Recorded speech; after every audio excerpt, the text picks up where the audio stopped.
കഴിഞ്ഞ ദിവസം ആത്മഹത്യ ചെയ്ത നഴ്സിംഗ് വിദ്യാർത്ഥിയുടെ മരണത്തിന് കാരണക്കാർ സഹപാഠികളാണെന്ന് കുടുംബം. പത്തനംതിട്ടയിലെ നഴ്സിംഗ് വിദ്യാർത്ഥിയായ അമ്മുവിൻ്റെ മരണത്തിന് പിന്നിൽ സഹപാഠികളിൽ നിന്നുള്ള മാനസിക പീഡനമാണെന്ന് ആരോപിച്ച് കുടുംബം. സഹപാഠികളായ 3 പേർ അകാരണമായി അമ്മുവിനെ ശല്യപ്പെടുത്തിയിരുന്നുവെന്നും ടൂർ കോർഡിനേറ്റർ സ്ഥാനത്ത് നിന്ന് മാറിയിട്ടും ഇവർ ഭീഷണിയുമായി എത്തിയെന്നും അമ്മുവിൻ്റെ പിതാവ് മാധ്യമങ്ങളോട് പറഞ്ഞു.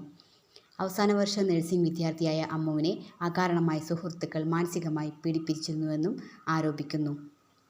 ആലപ്പുഴ മെഡിക്കൽ കോളേജിൽ ഗൈനക് പ്രാക്ടീസിന് പോയ സമയത്ത് സഹപാഠികളായ 3 പെൺകുട്ടികളും അമ്മുവുമായി നിസാര പ്രശ്നങ്ങളുടെ പേരിൽ അഭിപ്രായ വ്യത്യാസങ്ങളുണ്ടായി. പിന്നീടിങ്ങോട്ട് മകളെ അവർ നിരന്തരമായി ശല്യപ്പെടുത്തിയിരുന്നുവെന്ന് അമ്മുവിൻ്റെ അച്ഛൻ പറയുന്നു. ശല്യം സഹിക്കാതെ ഒടുവിൽ ഹോസ്റ്റലിലെ മറ്റൊരു മുറിയിലേക്ക് മാറി താമസിക്കേണ്ടിയും വന്നു. കാണാതായ ലോഗ് ബുക്കിനായി അനുവാദമില്ലാതെ ബാഗ് പരിശോധിച്ചതും മകളെ ഏറെ തളർത്തി. പ്രശ്നങ്ങൾ തുടർന്നതോടെ കോളേജ് പ്രിൻസിപ്പലിനും പരാതി നൽകിയിരുന്നു. ക്ലാസ് ടീച്ചർ ടൂർ കോർഡിനേറ്ററായി നിയമിച്ച വിവരം അമ്മു അറിഞ്ഞിരുന്നില്ല. ടൂറിന് വരുന്നില്ലെന്നറിയിച്ചിട്ടും സംഘം ഭീഷണിയുമായി എത്തിയെന്നും കുടുംബം. ഹോസ്റ്റലിൽ വീണ് അമ്മുവിന് നിസാര പരിക്കേറ്റുവെന്നാണ് വാർഡൻ കുടുംബത്തെ അറിയിച്ചിരുന്നത്. പത്തനംതിട്ട ജനറൽ ആശുപത്രിയിൽ നിന്നും വേണ്ടത്ര സൗകര്യങ്ങളില്ലാത്ത ആംബുലൻസിലാണ് കുട്ടിയെ തിരുവനന്തപുരം മെഡിക്കൽ കോളേജ് ആശുപത്രിയിൽ എത്തിച്ചതെന്ന് അമ്മുവിൻ്റെ സഹോദരൻ പറയുന്നു.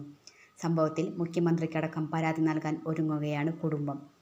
ഐ ക്വിറ്റ് എന്ന് എഴുതിയ ശേഷമാണ് വിദ്യാർത്ഥി ജീവനൊടുക്കിയത്. പെൺകുട്ടിയുടെ ആത്മഹത്യയുടെ കാരണം തേടിപ്പോയ പോലീസിന് പക്ഷേ ഒരു പരാതി കൂടി കിട്ടി. സഹപാഠികൾ മാനസികമായി പീഡിപ്പിക്കുന്നുവെന്ന് കാട്ടി പിതാവ് കോളേജ് പ്രിൻസിപ്പാളിന് നൽകിയ പരാതിയായിരുന്നു അത്. പത്തനംതിട്ട പോലീസാണ് തുടരന്വേഷണം നടത്തുന്നത്.